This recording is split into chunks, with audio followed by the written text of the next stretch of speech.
General Motors is the only one of the Detroit Three to take a two-brand strategy with its pickup trucks. Of course, you have the Chevrolet Silverado, and then you have this, the GMC Sierra. Now, in the United States, GM says about 80% of those pickup trucks sold are Silverados and only 20 are Sierras, which really begs the question, is the Sierra even worth looking at?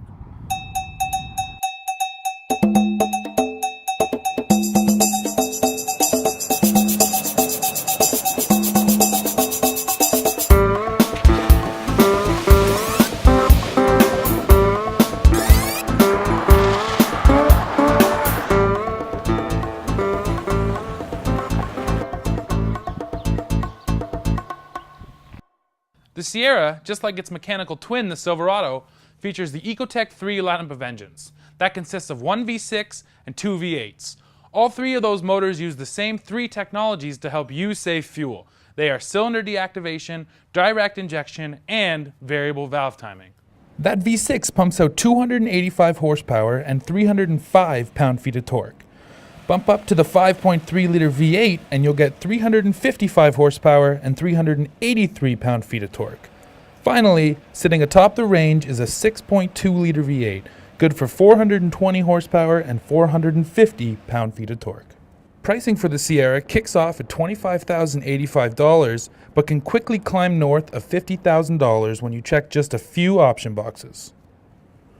Much like the Silverado, the Sierra actually doesn't look too different from the previous trucks down the sides and around the back. But the biggest differences come in the standard features that you get on this truck that you don't get on the Silverado. Those are projector beam headlights, that different 3-bar style grille, those different styled wheels, and plastic wheel arch body moldings. All these features come together to give the Sierra a much more premium look that makes it look a lot more like a Cadillac than a GMC. One of the first things I noticed when I looked at this truck was this low plastic bit down here, which has been added to improve the aerodynamics. Now, the first time you take it off-road, that's going to get ripped right off. Now, the GMC engineers assure me that that's very easy to pop off, so if you are an off-road enthusiast, this truck can get better ground clearance. So when it comes to the interior of this truck, GM really knocked it out of the park, especially when you compare it to the old Silverados and Sierras. When GMC designed this interior, they definitely took a keep it simple approach.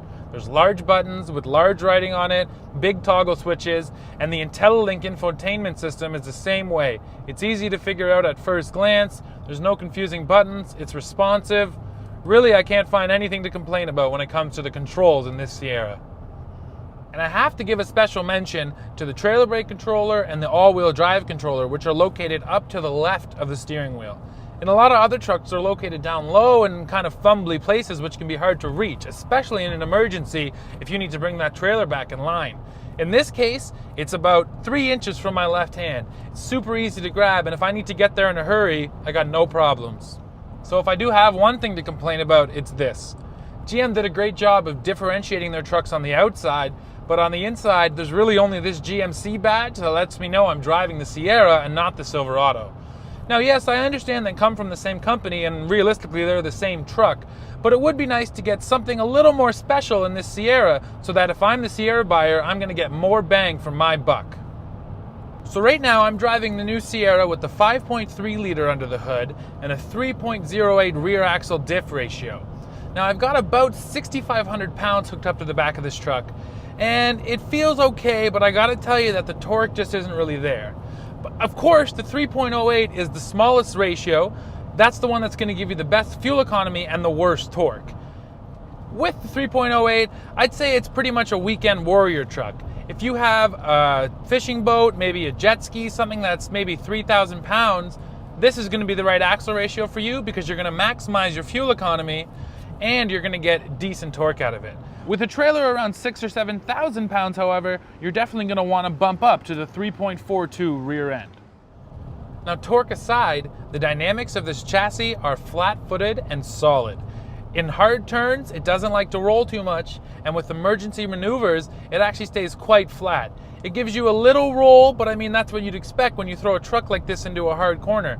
The key is when it comes back, it doesn't roll back to the opposite side. It comes back and sits flat and feels really confident on the road. So besides the fact that I wish GM differentiated its interiors a little more, on the exterior, they've done a great job of putting the Sierra a class above the Silverado. Those headlights, those big beautiful wheels, and that changed up grille gives it a much more upscale feeling that's going to attract a whole different buyer. And if I was putting my money down on the table, it's going to the Sierra.